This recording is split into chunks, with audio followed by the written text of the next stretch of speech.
कोई भी इंसान जन्म से नहीं बल्कि अपने कर्मों से महान बनता है। आत्मा को शस्त्र काट नहीं सकते और न अग्नि इसे जला सकती है, जल इसे गीला नहीं कर सकता और वायु इसे सुखा नहीं सकती। जन्म लेने वाले की मृत्यु निश्चित है और मरने वाले का जन्म निश्चित है, इसीलिए जो अटल है, अपरिहार्य है, उसके विषय में तुमको शोक नहीं करना चाहिए। शालीनता से मृत्यु को गले लगाना चाहते हैं तो मौत की तैयारी करनी है जरूरी। जानिए कैसे। मृत्यु को लोग एक भयानक सच की तरह देखते हैं, लेकिन मृत्यु जीवन का एक सच है और अगर इससे डरेंगे तो जब इसके करीब पहुंचेंगे तो हमारे लिए इसे अपनाना तकलीफदेह हो जाएगा। इसलिए ये आवश्यक है कि हम मृत्यु से पहले ही इसकी तैयारी शुरू कर दें, ताकि इसे शालीनता के साथ गले लगा सकें।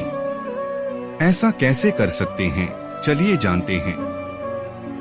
जन्म लेना और मरना जीवन की दो महत्वपूर्ण घटना है, लेकिन हम जन्म को तो सेलिब्रेट करते हैं, लेकिन महर्षि वाल्मीकि ने कहा है कि मृत्यु जीवन के साथ ही चलती है, वह साथ ही बैठती है।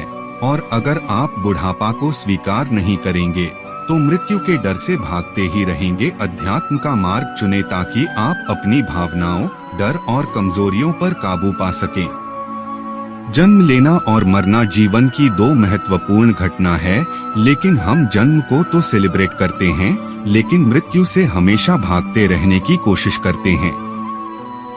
जबकि मृत्यु को भी स्वीकारना, उसे एक उत्सव की तरह बनाना जरूरी है, ताकि आत्मा को शरीर छोड़ने में कोई दुख, अफसोस, पीड़ा अथवा ट्रॉमा महसूस ना करें।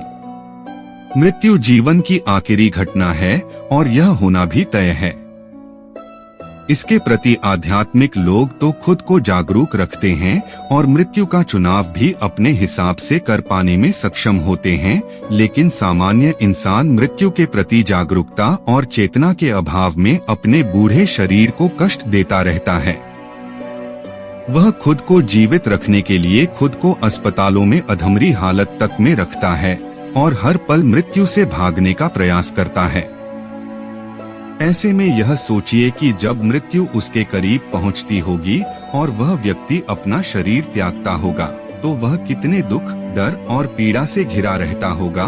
और इन सब का कारण यह है कि उसने उस मृत्यु की तैयारी नहीं की जो उसकी जिंदगी में किसी भी पल पैर रख सकती थी। मृत्यु के लिए इतना डर लोगों के जीवन में इसलिए है क्योंकि वो मृत्यु के सच को समझ नहीं पाते।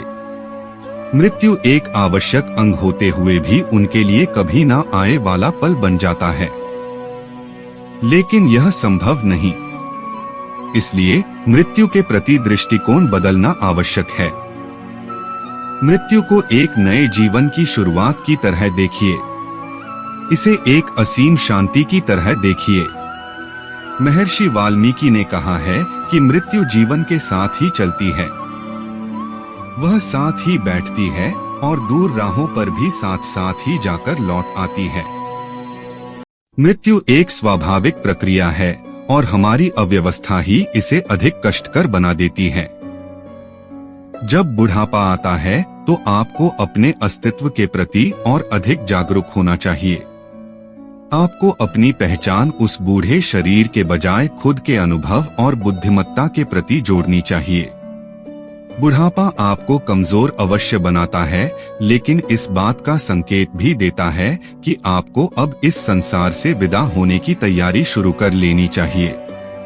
अगर आप बुढ़ापा को स्वीकार नहीं करेंगे तो मृत्यु के डर से भागते ही रहेंगे, शरीर को हजार कष्ट सहकर बीमारियों और दवाइयों के सहारे जिंदा रखने का प्रयास करते रहेंगे, लेकिन तब भी मौत आएगी ही, लेकिन वह उम्मीद से अधिक भयावह लगेगी। इससे बेहतर है कि सबसे पहले अपने बुढ़ापे को स्वीकारने से इसकी शुरुआत करें। अपने बीमारियों और जरूरतों के लिए आर्थिक तैयारी शुरू कर दें। अपने करीबियों और रिश्तेदारों के साथ अधिक से अधिक वक्त बिताएं। उन सारी इच्छाओं को पूरा करने का प्रयास करें जो अपने अब तक जिंदगी की भागदौड़ में पूरी नहीं की थी। खुद के लिए मोह को कम करने का प्रयास करें। संभव हो तो एक सन्यासी की तरह जीवन जीना शुरू कर दें। अध्यात्म का मार्ग चुनें ताकि आप अपनी भावनाओं, डर और कमजोरियों पर काबू पा सकें। अंतिम समय में भयभीत दिखने से बेहतर है कि आप अपनों को हंसता खेलता छोड़ जाएं, ताकि वो आपको अच्छे पलों की तरह याद रखें। जब आप मृत्यु के रहस्य को समझ लेंगे तो मृत्यु आपके लिए एक अलौकिक घटना बन जाएगी, ना कि एक डर। एक महापुरुष की भांति आप भी मृत्यु का चुनाव कर सकेंगे। श्री कृष्ण ने गीता में बताया है मृत्यु पर विजय पाने का तरीका। योगेश्वर कृष्ण ने विषाद में फंसे अर्जुन को गीता का ज्ञान देते हुए जातस्य ही ध्रुवो मृत्यु कहकर जिसका भी जन्म हुआ है उसकी मृत्यु को अवश्यंभावी बताया। जन्म अर्थात न्यायकर्ता परमपिता परमेश्वर की न्याय व्यवस्था के अंतर्गत जीवात्मा के पूर्व जन्मों के कर्मों के फलों के अनुरूप उसे उपयोग के लिए एक साधन के रूप में मनुष्य का तन प्रदान करने के संयोग को ही जन्म कहते हैं। ठीक इसके विपरीत अपनी आयु पूर्ण कर लेने के उपरांत आत्मा का जीर्ण शीर्ण मरणधर्मा शरीर के त्याग को ही मृत्यु कहते हैं। वेद भगवान ने भी मृत्युरिषे कहकर स्पष्ट कर दिया कि मृत्यु अवश्यंभावी है, तो मृत्यु पर विजय कैसे प्राप्त की जा सकती है। मृत्यु पर विजय को समझने के लिए हमें पहले यह समझना होगा कि मृत्यु किसकी होती है, हम कौन हैं और क्या हम मरणधर्मा हैं। प्रथम प्रश्न मृत्यु किसकी होती है का उत्तर भी योगेश्वर कृष्ण ने गीता के ज्ञान में देते हुए 5 मूल तत्वों अग्नि, जल, वायु, आकाश और पृथ्वी के संयोग और मिलन से बने इस मनुष्य शरीर व साधन को ही मरणधर्मा बताया। साथ ही साथ नैन छिंदंती शस्त्राणि नैन दहती पावक कहकर कृष्ण ने आत्मा को अजरमर, नित्य और अविनाशी बताया। यजुर्वेद के 40वें अध्याय के 15वें मंत्र में वेद भगवान ने भी आत्मा की अजरता, अमरता और शरीर के मरणधर्मा होने को स्थापित किया है। यहाँ यह स्पष्ट हो जाता है कि जीवात्मा मृत्यु से परे है और हमारा मनुष्य का तन अर्थात ईश्वर प्रदत्त साधन ही मरणधर्मा है।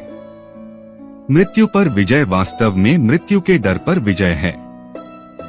एक डरा हुआ कायर व्यक्ति अपने जीवन में सैकड़ों बार मरता है, जबकि निडर साहसी मृत्यु के रहस्य को जानने वाला जीवन में केवल एक बार ही मृत्यु का आलिंगन करता है। पूर्व प्रधानमंत्री भारत रत्न अटल बिहारी वाजपेयी ने अपने काव्य संग्रह मेरी 51 कविताएं में स्पष्ट रूप में लिखा है कि हे ईश्वर, मुझे इतनी शक्ति देना कि अंतिम दस्तक पर स्वयं उठकर कपाट खोलूं और मृत्यु का आलिंगन करूं। योगेश्वर कृष्ण ने भी गीता का ज्ञान देते हुए मृत्यु को परिधान परिवर्तन की संज्ञा दी है। जैसे हम प्रतिदिन नहाकर नए वस्त्र पहनकर प्रसन्न होते हैं, वैसे ही मृत्यु के उपरांत इस जीवात्मा के पूर्व कर्मों के आधार पर मिलने वाले नए शरीर व साधन की प्राप्ति के लिए हमें शोक नहीं करना चाहिए, अपितु नए साधन की प्राप्ति के लिए हमें प्रसन्न होना चाहिए। वेद भगवान ने भी अनेकों स्थानों पर मृत्यु का शोक न करने की या मृत्यु से ऊपर उठने की प्रेरणा दी है। जैसे अथर्ववेद में त्वां मृत्युर्दयता मां प्रमेष्ठा कहकर बताया कि मृत्यु तेरी रक्षा करे और तू समय से पूर्व न मरे। अथर्ववेद में ही उत्तवा मृत्योर पीपरण कहकर वेद भगवान ने संदेश दिया है, जीवात्मा मैं मृत्यु से तुझको ऊपर उठाता हूँ। मृत्यु मां पुरुषवधि कहकर वेद ने संदेश दिया कि हे मृत्यु, तू पुरुष को समय से पूर्व मत मार। अब प्रश्न उठता है कि मनुष्य किस प्रकार मृत्यु के डर से विजय पाए और मृत्युंजय हो जाए।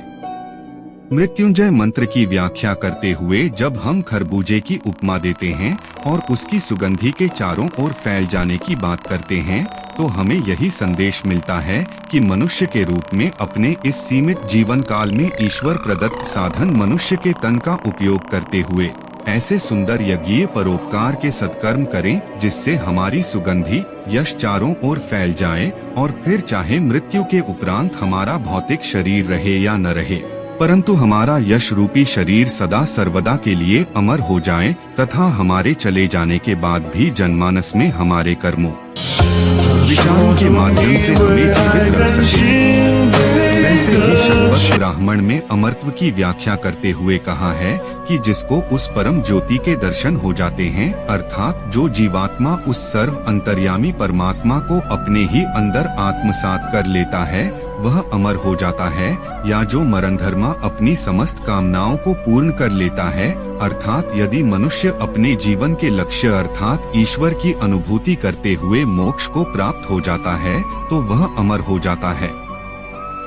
हम कह सकते हैं, मृत्यु के रहस्य को समझकर अपने अर्थात जीवात्मा के और ईश्वर के सच्चे स्वरूप को समझते हुए ईश्वर को अंतर्यामी रूप में अपने ही अंदर जान मान कर सत्कर्म करते हुए जो जीवन के लक्ष्य को प्राप्त कर लेता है, वह मृत्यु पर विजय पा लेता है।